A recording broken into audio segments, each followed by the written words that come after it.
রাজধানীর কাঁচা বাজারগুলো ঈদের ছুটি শেষ হলেও এখন অনেকটাই শুনশান। বিক্রেতারা বলছে সরবরাহ ঠিক থাকলেও চাহিদা কম। আর ক্রেতাদের অভিযোগ বেশিরভাগ সবজির দাম চড়া।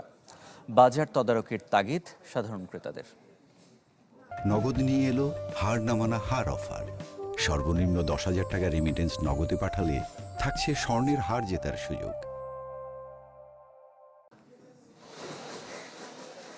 ঈদের ছুটি শেষ হলেও রাজধানীর বাজারগুলো এখনো প্রায় ক্রেতা শূন্য।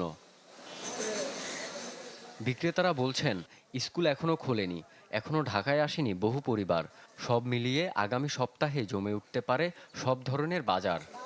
লোকজন ওখানে আসা যাওয়ার মধ্যে আছে, সব বেড়াইতে আছে, মানে বাজারের ভাব পুরোটা বুঝতে পারতেছি না। এখন মাছের আমদানি একটু কম, আবার কাস্টমারও কম। ঈদ ভাঙা বাজার, মানুষ ওরকম বাজারেও আসে না। ঈদের পরে যে দাম আছিল এখন মোটামুটি নিয়ন্ত্রণে আছে, কারণ হলো 320-30 টাকা সোনালি অরিজিনালটা বিয়ে যাচ্ছে, আর ব্রয়লার আপনার 170 থেকে 80 টাকা বিয়ে যাচ্ছে। আপাতত বাজারে পণ্যের সরবরাহের কোনো ঘাটতি নেই, তবে ঈদের আগের মতো সবজির দাম এখনো চড়া।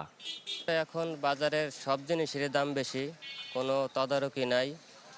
আমরা যারা দিনমজুরি কাজ করে খাই, আমাদের পক্ষে এত দাম দিয়ে কিনে খাওয়া সম্ভব নয়। চাকরি করি, বেতন কম, সেভাবে তো যে সবজি শাকের যে অতিরিক্ত দাম বেশি, এটা তো ধর আমার কিনে খাওয়ার সাথে সাথে মানে 1 কেজি বেগুনের দাম 80 টাকা, এখন আমি হাফ কেজি নিচ্ছি। আমি এখন পর্যন্ত কোনো সময়ই বাজার তদারকি করতে কাউকে দেখিনি। ঠিক আছে, আমি সবসময় এই মার্কেট থেকে বাজার করি, কখনো দেখিনি। ক্রেতাদের দাবি আগামীতে পণ্যের দাম বৃদ্ধির আগেই যেন শুরু হয় বাজার তদারকির কার্যক্রম। রনক মাহমুদ সৌরভ, চ্যানেল 24, ঢাকা।